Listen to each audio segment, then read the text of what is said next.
Alright, sorry to whoever's grading this. I had to cut it in half because my recorder only lets me record for 10 minutes.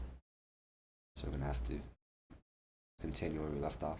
Sorry about that. Let's get this. Yep. Right.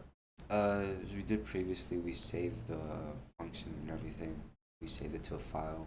It's supposed to save at read, but I haven't because Replit has a problem with me saving and outputting to different files, so it's gonna be preset it at load. I'm gonna change it later. For now, it's for load.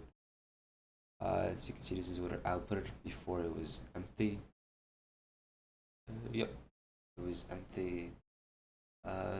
Top line just means uh, the name of the project. I mean, the name of the library. This is the total amount of the users, total amount of books, total amount of transactions, and total amount of admin. Right. And then it splits off. It doesn't have a divider. It's just so I can read the code a bit better. This is where the book starts. We did have one book, and his ID code was 1. His title was C. Genre was horror. Arthur was me. 10 megabytes was its size.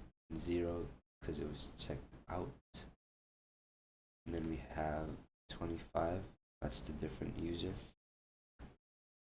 And this it starts goes to user now. 25 was the ID code for the user. The user's name was Rex. 0. I think that's in rewards.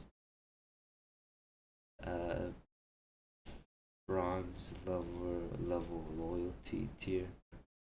6 means the council open. This is where the admin starts. This is the ID for admin. This is the ID, the admin's name. The years he's been with the company. The salary. This is the transaction ID. This is stops. This becomes transactions. This turns into transactions ID. What day it was, what month it was, what book was involved, what user was involved, and this is whether it was checked in or checked out. It's 0 because it was checked out. So when we go back to run, if we go back to the main C++ file, we go ahead and load from the previous file. Enter the file's name, flow.txt. Alright, cool.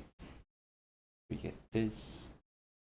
It's C++, because that was what it originally was. It's the name of the library we created in the first episode. Let's just make sure we still have all our things in there. Enter the ID number. If it's the same, it should be 150. Boom. It still remembers me. I can still log in if I want to log into Rex just to make sure his account's still right there. Still right there. Still view his transactions that he's made. Same as last time, just look at the month. The 5th. Boom. Rex, which is ID number 25, checked out. The one on that. And 5. Some other uses. Look at the other uses.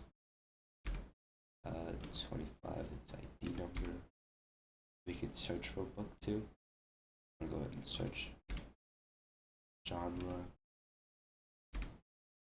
What do we put it? Horror. Cool. It's gonna return this. Still remembers it. Still has it in the file. Does this? Oh, well, it takes an input by f string and all that. Fn. Just a whole bunch of that. It's a big for loops. It's a whole lot of for loops. That's the whole point of the numbers right here in terms of for loops. But this is the program. Should be it.